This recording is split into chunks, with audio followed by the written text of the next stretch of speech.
¿Pueden sentarse? Los invitamos a las charlas de Tuquinaltum los lunes a las 7:30 en el Centro Cultural Isabel la Católica. El tema de este lunes será en los encuentros y desencuentros de Filomito y Misomito, impartido por don Javier Domínguez. Los esperamos. Les recordamos que los martes tenemos catequesis para adultos en Jardín Cafeto, en Providencia, a las 8:15 de la noche. Este jueves tendremos la noche de discernimiento vocacional para varones. Favor de llamar a la oficina para registrarse. También invitamos a todos los varones a una misa penitencial especial que va a haber los viernes a las 6:30 de la mañana. Los varones están invitados a una misa penitencial los viernes a las 6:30 de la mañana. Y después de esta misa hay una pequeña charla como de formación cuaresmal. Y la misma charla se repite los sábados después de misa de 8. El próximo domingo, después de misa de 12:30, habrá plática introductoria a la misa tradicional. Al término los esperamos en nuestro convivio mensual en Casa Rayón. Y en esta ocasión nos acompaña el padre Jonathan Romanovsky. Y también el día de hoy nos acompaña un seminarista diocesano, se llama Omar Santurtún, ¿sí? Y nos va a dar un anuncio al final de la misa. Y también como un favor personal, hace poco, no este viernes pasado, sino el anterior, murió un muy buen amigo nuestro y de don Javier, al que le debemos muchísimo, don Javier y yo. Entonces le pedimos a todos ustedes, si está en su caridad, digan alguna oración por él. Su nombre es Ricardo Mata.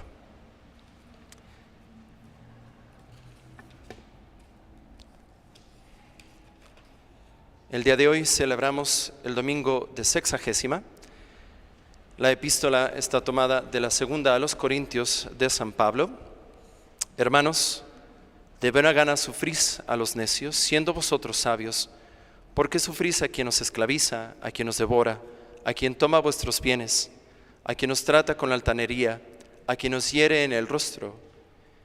Lo digo con confusión mía, pues parece que nosotros hemos flaqueado en este punto, tratándoos con demasiado miramiento. En lo que otros son osados, os parecerá que hablo con imprudencia, también yo lo soy. Son hebreos, yo también. Son hijos de Abraham, también yo. Son ministros de Cristo. Aunque me expongo a pasar por imprudente, diré que más que ellos lo soy yo. En mayores trabajos me he visto, en más cárceles, en azotes sin cuento, en riesgos de muerte con frecuencia. De los judíos tengo recibido 5 veces 40 azotes menos 1. 3 veces fui azotado con varas, 1 vez apedreado, 3 veces naufragué. Una noche y un día estuve como hundido en alta mar. En viajes penosos muchas veces, en peligros de ladrones, peligros de los de la nación, peligros de gentiles, peligros en poblado, peligros en despoblado, peligros en el mar, peligros entre falsos hermanos, en trabajos y fatiga, en muchas vigilias, en hambre y sed, en muchos ayunos, en frío y desnudez. Fuera de estas cosas exteriores, cargan sobre mí los sucesos de cada día por la solicitud y cuidado de todas las iglesias.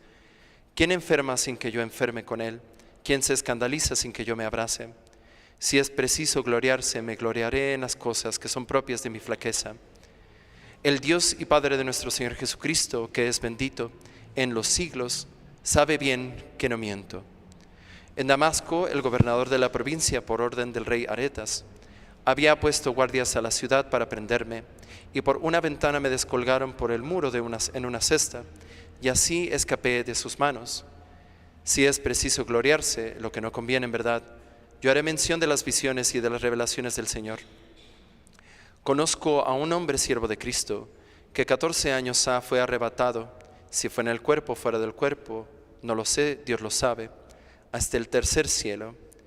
Y sé que este tal hombre, si fue en el cuerpo o fuera del cuerpo, no lo sé, Dios lo sabe, fue arrebatado donde oyó palabras inefables que no es lícito a un hombre proferir. Hablando de semejante hombre podré gloriarme, mas de mí no me gloriaré, sino en mis flaquezas, porque aun cuando me quisiera gloriar, no sería necio porque diría verdad, mas callo esto para que nadie forme de mí un concepto superior a la que en mí ve o de mí oye. Y para que la grandeza de las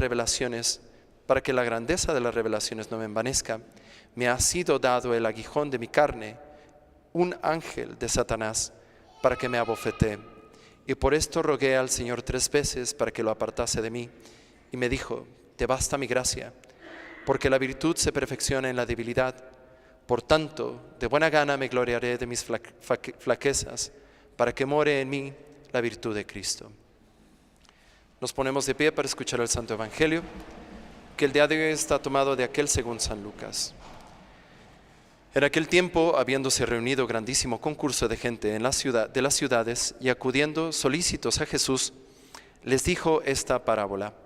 Un hombre salió a sembrar su simiente, y al esparcirlas, una parte cayó a lo largo del camino donde fue pisoteada, y la comieron las aves del cielo. Y otra cayó sobre un pedregal, y luego que hubo nacido, se secó por falta de humedad.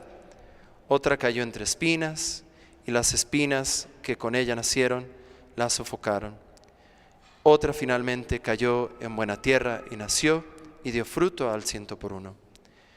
Dicho esto, comenzó a decir en alta voz: quien tenga oídos para escuchar, atienda. Mas sus discípulos le preguntaron qué sentido tenía esta parábola. Él les dijo: a vosotros es dado conocer el misterio del reino de Dios, pero a los demás solo en parábolas, para que viendo no vean y oyendo no entiendan. He aquí pues la parábola. La semilla es la palabra de Dios, y los granos sembrados junto al camino son aquellos que la oyen, mas luego viene el diablo y arranca la palabra de su corazón para que no se salven creyendo. Los sembrados sobre piedra son los que reciben con gozo la palabra cuando la oyen, pero no echa raíces, lo que por un tiempo creen y en el tiempo de la tentación retroceden. La semilla que cayó entre espinas son los que oyeron la divina palabra, pero después queda sofocada por los cuidados y riquezas y deleites de esta vida, y no llega a dar fruto. Mas la que cayó en buena tierra son los que, oyendo la palabra con corazón bueno y óptimo, la conservan y producen frutos por la paciencia. Pueden sentarse.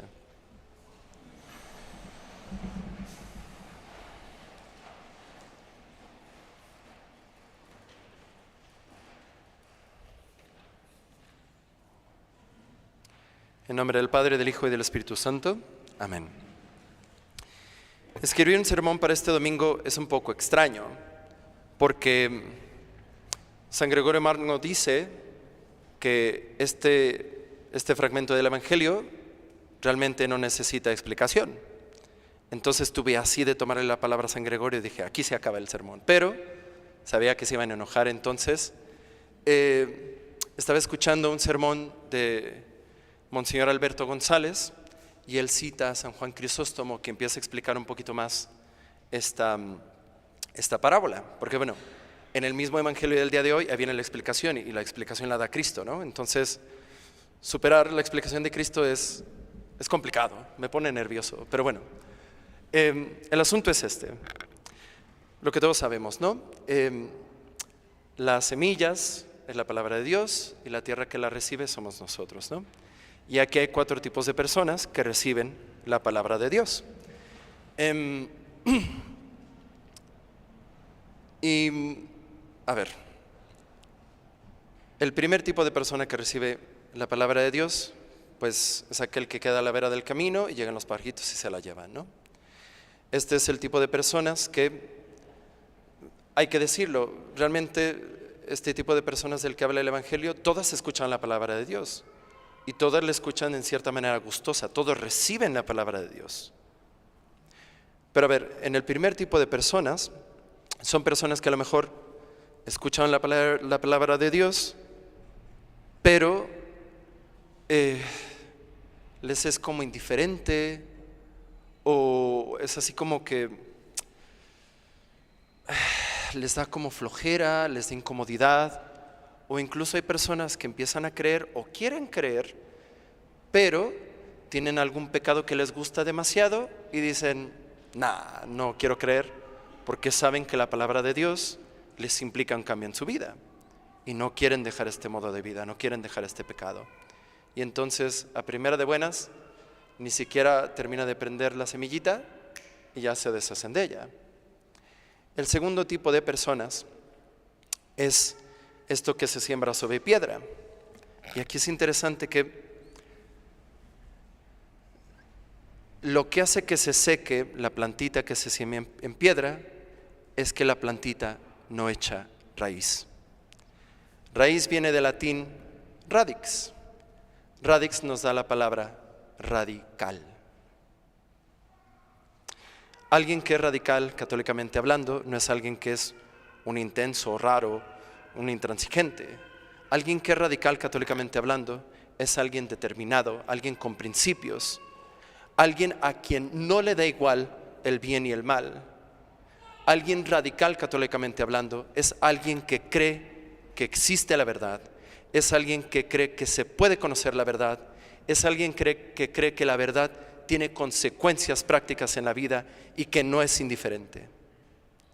Alguien así, alguien católicamente radical, no está sembrado sobre rocas.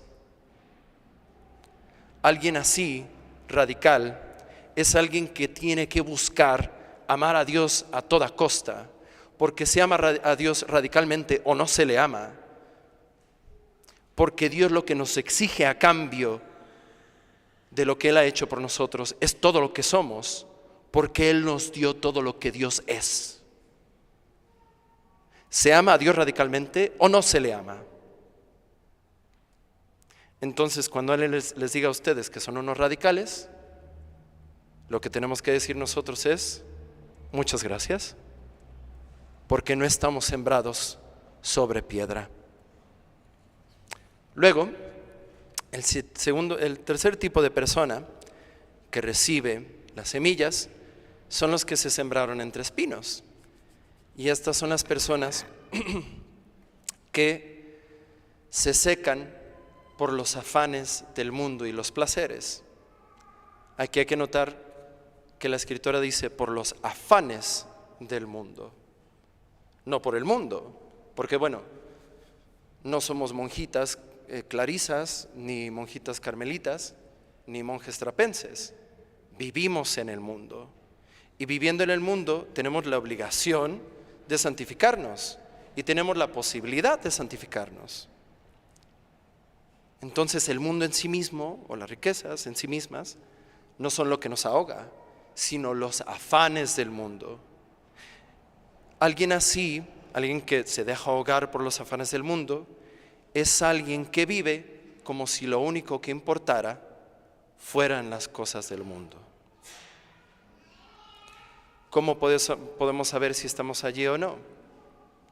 Las cosas que son importantes para nosotros son las cosas para las que hacemos tiempo.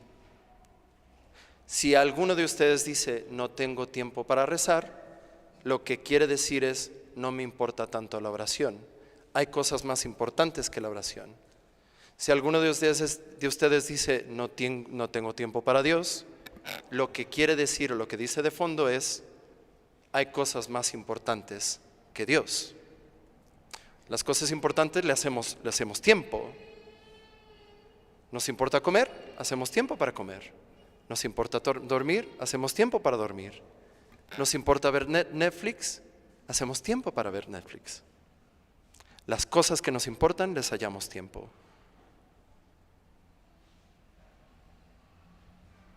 Y si vivimos como si lo único que importa son las cosas del mundo, nos vamos a asfixiar por esos afanes del mundo.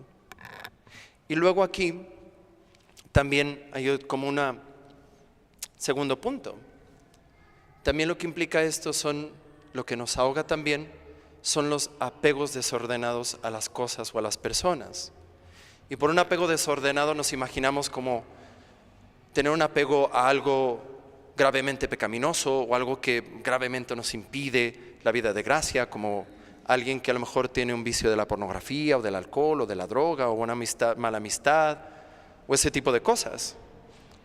Pero lo que nos impide seguir la gracia es esto grave, pero también son apegos desordenados que pueden ser a cosas pequeñitas. ¿Qué significa tener un apego desordenado? Significa darle a algo o a alguien más importancia de lo que verdaderamente tiene y no soltar esa cosa o esa persona cuando sabemos que nos estorba gravemente o levemente a seguir la voluntad de Dios. Porque ven ustedes, un pajarito no puede volar amarrado por una cadena o por un hilito. Cuando decimos apego desordenado, podemos hablar de cosas graves, grandes, o de cosas sutiles. Y en eso tenemos que poner particular atención. ¿Cómo se cura esto? Este afán del mundo y el afán del placer y afán de las cosas. Eso se cura, la iglesia nos propone a través de la limosna. Con esto no estoy diciendo que me den su dinero, que bueno, si quieren dármelo, dénmelo, ¿verdad? Pero pueden ser obras pías, al seminario diocesano, pueden ser a la gente pobre, también pueden cooperar con su tiempo, ¿no? Y de esta manera nos vamos desprendiendo de esas cosas de las que tanto nos afanamos. Y también con la penitencia, porque este apego a las cosas del mundo nos implica también una búsqueda del placer. Y por placer tampoco me refiero a las cosas gravemente placenteras, sino también esos gustillos sin los cuales no podemos vivir. Que tenemos que hacer esa mortificación de esos gustos, ¿no? Aunque sean gustos pequeñitos. Aquí, veamos ahora lo que nos dice San Pablo. Leyendo la epístola podemos concluir que el que espera la salvación cómodamente, pues espera en vano. Porque en la epístola San Pablo nos dice, nos enlista solamente algunas pocas cosas que él vivió por la fe. Esto implica para nosotros una disposición completa a tener raíz, a amar a Dios radicalmente. Este amor radical a Dios también nos impone a nosotros entender claramente que poco tenemos de qué gloriarnos. Cosas que nos pertenecen a nosotros, que son nuestras solamente, son espinas y pecados. Solamente eso podemos ofrecer, que sea 100% nuestro. Veamos a Cristo ahora, que Él siembra sin medida. Él simplemente esparce su palabra. Él siembra en nosotros su palabra y la riega con su preciosa sangre. Cristo siembra su palabra en nuestra alma y la riega con su preciosa sangre. Preguntémonos ahora, ¿Cristo cosecha lo que siembra? Cristo siembra su palabra y la riega con su preciosa sangre. ¿Qué fruto rendimos nosotros de esta siembra? Si esa es la cosecha que damos, ¿cómo esperamos nosotros cosechar de las cosas que hacemos? ¿Podemos nosotros esperar cosechar cosas buenas? Claro que sí. Porque el que siembra es Cristo, el que riega es Cristo, el que hace que dé fruto es Cristo mismo. Cristo no nos pide tener éxito, Cristo pide que seamos perseverantes. Cristo pide que no nos bajemos de la gracia. Cristo pide que sigamos intentando con todo lo que somos seguir su voluntad. Somos incapaces de dar fruto, pero es Cristo el sembrador, es Cristo el que riega, es Cristo el que cosecha. Somos nosotros los que solamente nos tenemos que dejar amar de Cristo y seguir su voluntad con todo lo que tenemos. Tenemos que ser perseverantes, porque el mismo Evangelio dice: la tierra buena son aquellos que oyendo la palabra con corazón bueno y óptimo, conservan y producen fruto por la esperanza, producen fruto por una santa testarudez, producen fruto por una católica radicalidad, producen fruto por la paciencia. No esperamos en santos de la noche a la mañana. Cristo tiene sus tiempos, pero tenemos que perseverar. ser pacientes con nosotros mismos y con Dios y hacer lo que esté de nuestra parte. Santa María, sostén en nuestras debilidades, ruega por nosotros. Que nuestro Señor los bendiga y Nuestra Señora los guarde, Dios y la vida eterna. En nombre del Padre, del Hijo y del Espíritu Santo. Amén.